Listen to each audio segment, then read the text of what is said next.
Hello, it is Tuesday, October 1st, 2024. I'm Chris Remo, and welcome back to the New York Times Crossword Daily Solve. It's a Tuesday crossword, which means we're going to be solving an early week, fairly approachable themed crossword. And I'm not going to be speed solving it as I did yesterday, but I'm not going to be taking it in too leisurely a manner either because I'm a bit limited on time today. So I'm going to try and solve it briskly, but not overly speedily. And this brisk edition of the Daily Solve has been brought to us by Noah Bezanson, Henrik Koskinen, and, as always, the indomitable Shoalmaster, the incorrigible Sheeler Beeler, the indefinable Charlie Paget, and the indecipherable Ray Grant. Thank you so much to the six of them. They're, of course, benefactors of the Daily Solve Patreon campaign, which means they support this channel. They keep it going day in, day out. For that, I'm very grateful. Thank you so much to them and to everybody who supports the channel via Patreon. And if you'd like to do so, you can head to patreon.com/dailysolve or click the description field link where you'll find the new bonus videos, the bonus videos engine, new and old, available to patrons. And for benefactors like those six I mentioned, the Let's Check the Crosses mug, we're entering Boss Words season, which means I think some 10 weeks of very difficult themeless puzzles that will be solved as part of that themeless league on the Patreon. So look forward to that if you're a subscriber. Thanks to everybody who does support at any level. And thanks as well if you subscribe on YouTube, which is a big help. You can also join the Daily Solve Discord chat server, a nice friendly chat community linked in the description field. Now let's get on to today's crossword by Kevin Curry and Jeff Chen. Kevin Curry with a small handful of puzzles to his name, and Jeff Chen with quite an enormous fistful, over 100, I think over 150 puzzles that he's constructed. So welcome back to him always. And it was edited once again by Joel Faliano. It's a Tuesday puzzle with a theme. Let's start solving and see what it's all about, right? So we've got some shaded cells here. We'll see those momentarily. Stuff in Santa's footprints. Maybe ash because he's tromping through fireplaces and chimneys. Play a part or a play part, an act. So you could have several acts in a play, several parts, but you could also play in one. You could act in a play. Now you listen to me. See here, you might say indignantly. Paid homage to. If you paid homage to someone, you honored them. I think that'll be it. Santa Monica tourist attraction. I don't know. The beach? I'm not sure. What about this theme clue? AFC South team. Look in the lake. It's, never mind. I haven't the slightest clue what that means. AFC South. I don't even know which sport that is. I'm sorry. NFL?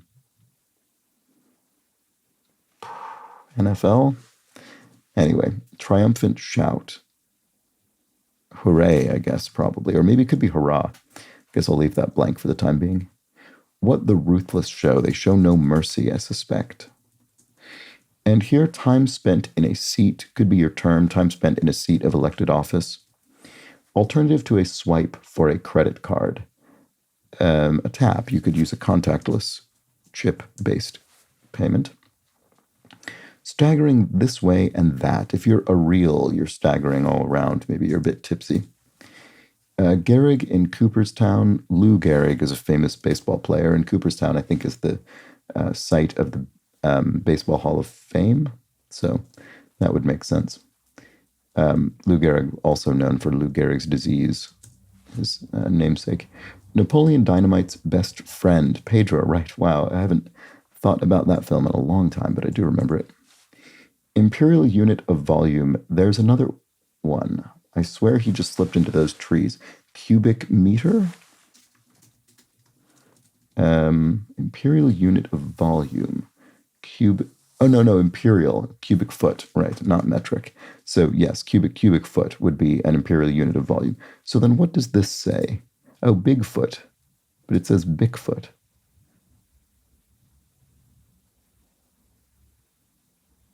Huh. Is that also part of the theme, or if there's the C changes to G or something? There's another one, I swear. I don't know. Huh. I don't get it. Let's look at this. Born and bred. Okay, so that's a common phrase, and that fits. Garlicky sauce, aioli. It's garlic-based sauce, similar to mayonnaise. Good old-fashioned butt kicking is a rout or a romp, maybe? Route looks like it might fit the crossing letters better. A company that merged with Heinz in 2015. I didn't know this, but I guess it must be Kraft. Those are two big sort of commercial food companies. Asia's disappearing Aral Sea. That's a geographical feature. Lecture tour. I don't know, actually, what that would be offhand. Fe to chemist. Fe is iron on the periodic table, so there we go. Like ferric.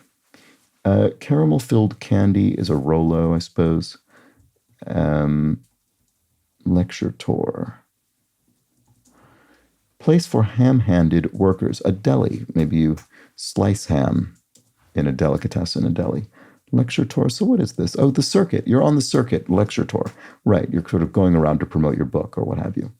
Okay, so investigative journalism is muckraking. There we go. I do know that phrase. So then, what was that in the sea? I must be imagining things. Kraken. Okay. I swear you just slipped. Is it because in each of these cases, the sort of imagined speaker is kind of, oh, I guess it wasn't that after all. I must be imagining things. Or I swear he just slipped into the trees.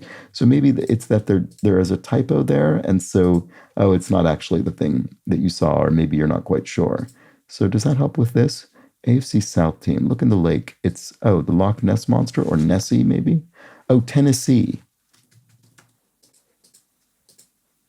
I don't know what the Tennessee team is named. That's unfortunate. But I do, at least this probably is Nessie, spelled in such a way that it creates part of Tennessee. So I think that's probably right. Let's look at the crosses. Santa Monica tourist attraction. Oh, the pier. Okay, so I wasn't far off with the beach. Silk producing region of India, Assam, which also famous for its namesake tea. School located in St. Louis, not Seattle. Washington University, maybe? Because Seattle is in the state of Washington, so I could imagine someone being confused about that. Whereas there actually is a similarly named school in Seattle that is the University of Washington, so it's UW rather than WU. So I think this must be the case. I don't actually know Washington University of St. Louis, but I suspect that's the answer. And yes, it looks like it is, because if you exchanged something for cash in a way, you pawned it at a pawn shop.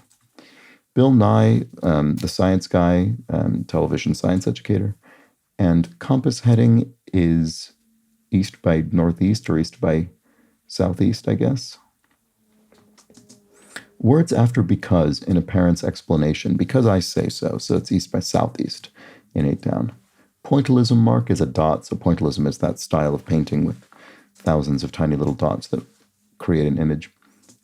Declaration of determination. I can solve this crossword, you might declare. Spot for abs or apple seeds. A core. Oh, core. Yes, a core. As in your trunk, your sort of core of your body, or the core of an apple. That's it. Against the rules, it's not okay. Tennessee Titans, this must be. And West Coast Wine Valley, Napa Valley is famous wine growing region in Northern California. Greed is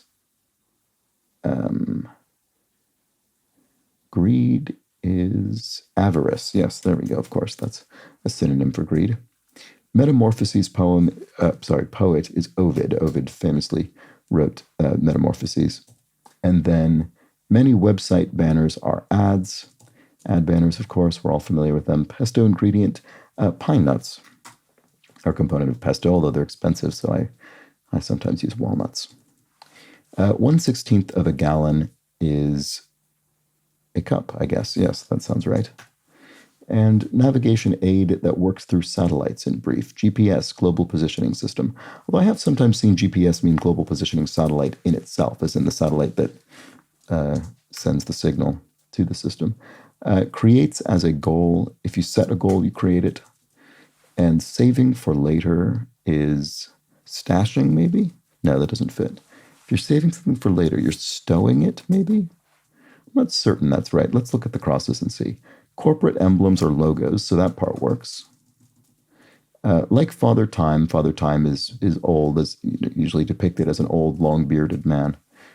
And window dressing, ooh, maybe not. Window dressing. I don't know if that means literally or metaphorically. It's sort of metaphorical window dressing, kind of just adding some insubstantial style on. Purchase for a white elephant exchange. A gag gift, maybe? In a white elephant gift exchange, usually you buy a very cheap gift and it's often sort of funny. It's a gag gift. Window dressing. Drama? I don't think that's right. North Americans only marsupial. Interesting. Is it the opossum? Otherwise known as the possum, I think. Let's see. Window dressing. Drape. Oh, like drapes on a window. Okay, so I think it might be literal window dressing. And then to be in Spanish is ser. And then Frankenstein's assistant is Igor. Certainly a classic, which has become a sort of classic horror trope. The Igor assistant. Saving for later, storing. Okay, that's got to be right. Life forms are beings, yeah, as in human ones. For instance, orchestral woodwinds, oboes, would that be there? Ignited again, you relit something. And they're not free of charge. Ions, right. Ions are charged particles, so there we go. Let's look at this. Numerical prefix that sounds like a verb. Numerical prefix.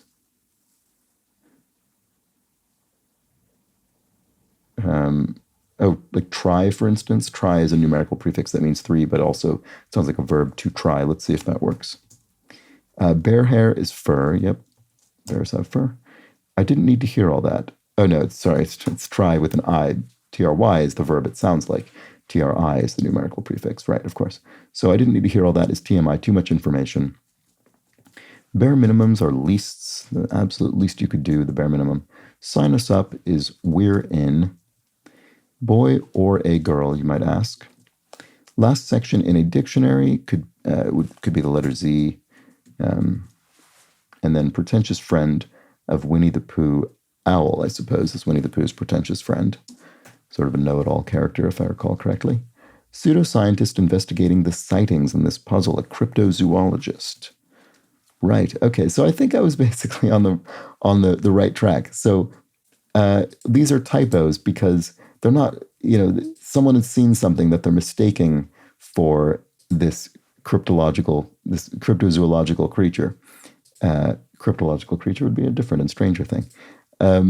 But yes, Nessie, the Loch Ness Monster, Kraken, Bigfoot, and then this will be what is this one? A Yeti, probably? Yeah.